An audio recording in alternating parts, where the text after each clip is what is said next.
Selamat petang dan salam sejahtera kepada rakan-rakan saya di luar sana. Hari ini saya nak berkongsi kepada anda mengenai ekon yang kurang sejuk. Oke, dia punya masalah ini memang simple saja. Dan inilah yang saya nak kongsikan kepada anda hari ini, yaitu mengapa ekon Azora ni. Oke, untuk makluman ini adalah kereta Azora bernadikan enjin CVS. Oke, untuk makluman dia punya ekon kurang sejuk disebabkan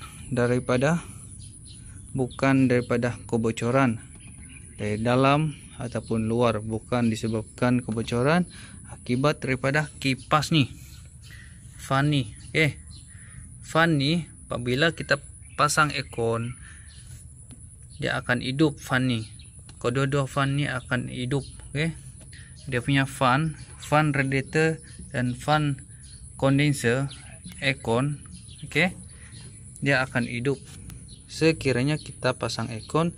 Kedua-dua kipas ini dia akan hidup. So inilah masalah dia. Di antara kipas satu ni dia tidak hidup. Oleh sebab itu dia punya ekon tidak dapat disejukkan. Dia punya kondenser di bahagian belakang sini tidak dapat disejukkan oleh kerana dia punya kipas di antara satu ni tidak berfungsi. Oke, kita akan lihat, kita akan start kereta ni dan kita akan lihat macam mana.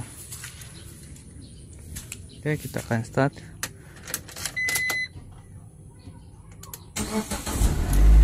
Kita pasang ekon.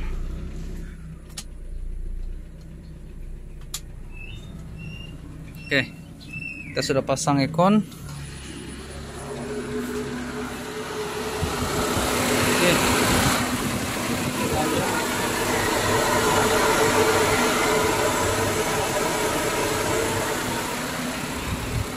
Oke, di sini di bagian kipas sini, kipas ni berfungsi, tapi kipas di bagian sana tidak berfungsi. Kita boleh lihat. Oke. So inilah sebabnya kenapa ekon anda tidak sejuk. Kipas di bagian kiri sana tidak berfungsi. Untuk kereta Proton Azora ni, sekiranya kita pasang ekon, kedua-dua kipas tu, fan ni dia akan berfungsi sekali jalan. Kita pasang ekon saja dia akan berfungsi sekali jalan. So makna dia sekarang kipas di bagian kiri sana tidak berfungsi. Jadi itulah punca utama, sebab utama kenapa ekon anda tidak sejuk. Oke, sekiranya anda menghadapi masalah seperti macam ni, kita kena pastikan kipas di bagian sana dia akan hidup sekali jalan. Oke, jadi sekarang kita akan cek lagi dan apa masalah sebenarnya, kenapa fan di bagian kiri sana tidak hidup. Oke, kita akan tutup enjin dulu.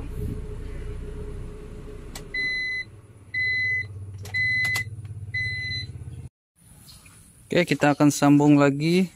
Apa yang perlu kita cek sekiranya kipas itu tidak berpusing. Punya kipas ekon punya di bagian kanan, manakala bagian radiator di bagian kiri sini. So untuk case macam ni kita kena cek dia punya relay dulu dan fuse. Oke, di sini kita akan cek relay untuk radiator, kipas radiator. So di sini kita akan cek di bahagian bagian dalam penutup ni, dia ada tulis di sini. Oke, di sini dia punya kipas tidak berpusing adalah kipas radiator. Kipas radiator. Oke, kita sudah nampak di bagian bawah sini ada satu fuse 30A radiator fan, dan dia punya relay di bagian sini radiator fan 35A. So maknanya dia punya relay dan fuse ada berdekatan. Oke, berdekatan 1 2 3. Oke, kita akan kira dari sini 1 2 3. Oke. Yang keempat tuh, oke. 1 2 3 dan 4. Yang keempat dari tepi sini 1 2 3 dan 1 2 3 4. Oke, ini adalah fuse fan radiator, dan manakala di sebelah dia adalah relay fan radiator. So untuk memastikan dia punya fuse ini berfungsi dengan baik, kita kena cek dia punya bagian dalam sini. Bagian dalam sini tidak putus, dan otomatis kita akan cek dia punya relay radiator. Oke. Untuk relay radiator ini kita kena buka dulu. Sekiranya ada tanda-tanda hangus ataupun apa. Oke, kita akan buka.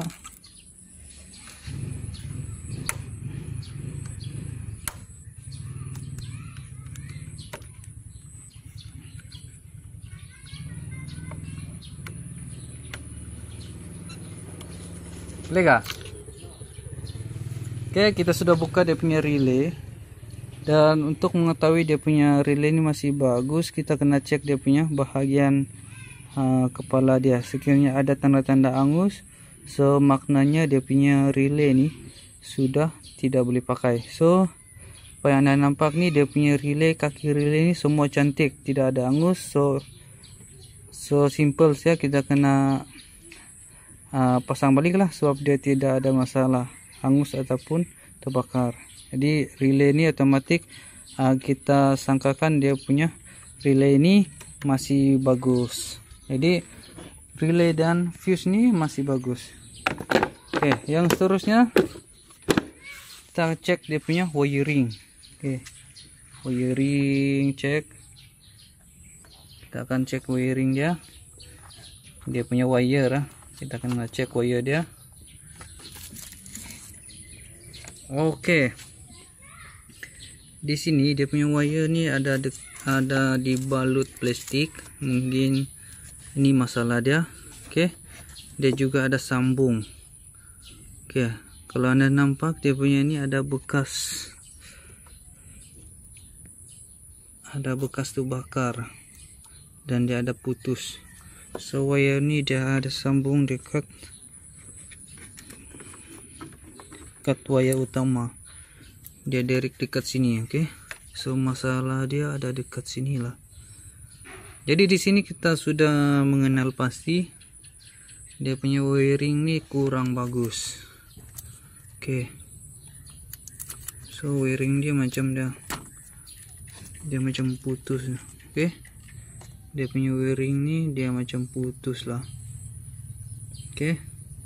So wiring ini kita akan betulkan dulu. Oke, kita akan betulkan dulu, dan kita akan lihat dia punya moto ini masih berfungsi ataupun tidak. Selepas kita memperbaiki dia punya wire nih, baru kita cek dia punya kipas lah ataupun moto dia. Oke, kita akan buat dulu nih. Oke.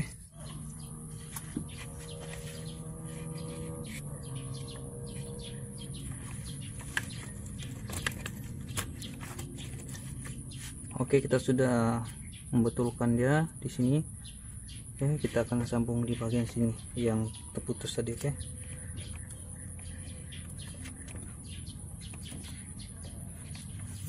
Sekiranya ada sambungan macam ini, kita betulkan dulu, barulah kita cek dia punya moto. Oke, right.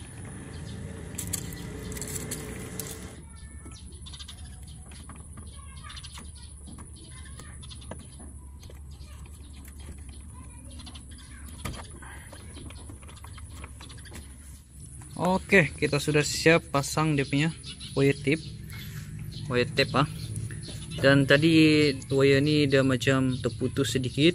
So sekarang kita sudah betulkan dan kita sudah balut menggunakan wire tape nih, dan selanjutnya kita akan tes.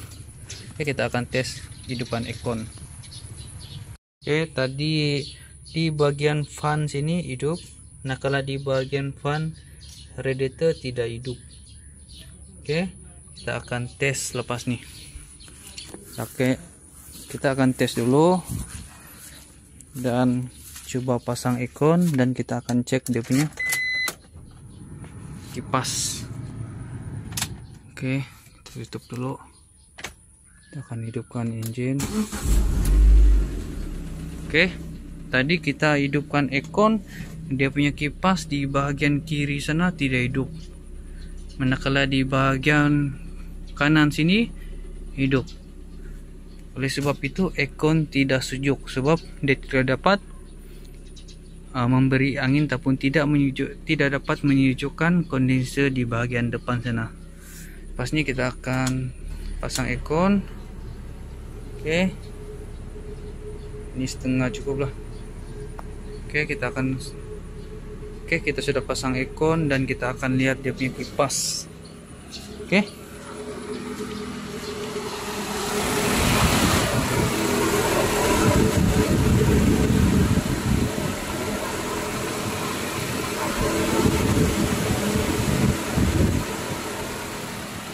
Oke kawan-kawan, kita sudah berhasil.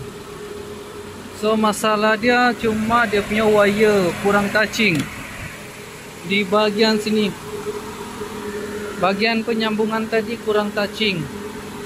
Oleh sebab itu dia punya kipas tidak dapat dihidupkan. Oke, kita sudah selesai dapat mengesan dia punya penyakit. So kawan-kawan saya di luar sana, sekiranya ada masalah macam ni, aircon Anda tidak sejuk, tidak berapa sejuk. Oke, coba cek dia punya, coba cek kipas, kedua-dua kipas ini. Coba pasang aircon dan cek kedua-dua kipas ini. Kalau dia berfungsi tetapi tidak sejuk, artinya ada kebocoran di bagian cooling coil ataupun kebocoran di bagian pipe-pipe sana. Jadi sekarang nih dia punya kebocoran tiada, cuma kipas ini saja yang ada masalah. Dia ada sejuk tetapi kurang sejuk. So kipas bermasalah. Oke, kita sudah betulkan. Jadi kita sudah selesai. Semoga Anda di luar sana mendapat ilmu pengetahuan serba sedikit daripada video ini. Walaupun kita cek serba sedikit, tapi kita berhasil menghidupkan kipas dan menyelamatkan enjin Anda supaya tidak overheat dan aircon Anda tidak overheat. Oke, sekiranya kita biarkan macam ni, dia akan memudaratkan kita punya enjin overheat. Oke, gasket head akan bengkok, head bengkok sekiranya kita biarkan, sebab dia tidak dapat menyejukkan enjin dengan sempurna sekiranya salah satu kipas itu tidak berfungsi. Oke, semoga Anda di luar sana mendapat serba sedikit daripada video ini, khususnya ilmu yang saya sudah kongsikan kepada Anda hari ini. Jangan lupa tekan itu subscribe, like, dan share video. Sekian dan terima kasih.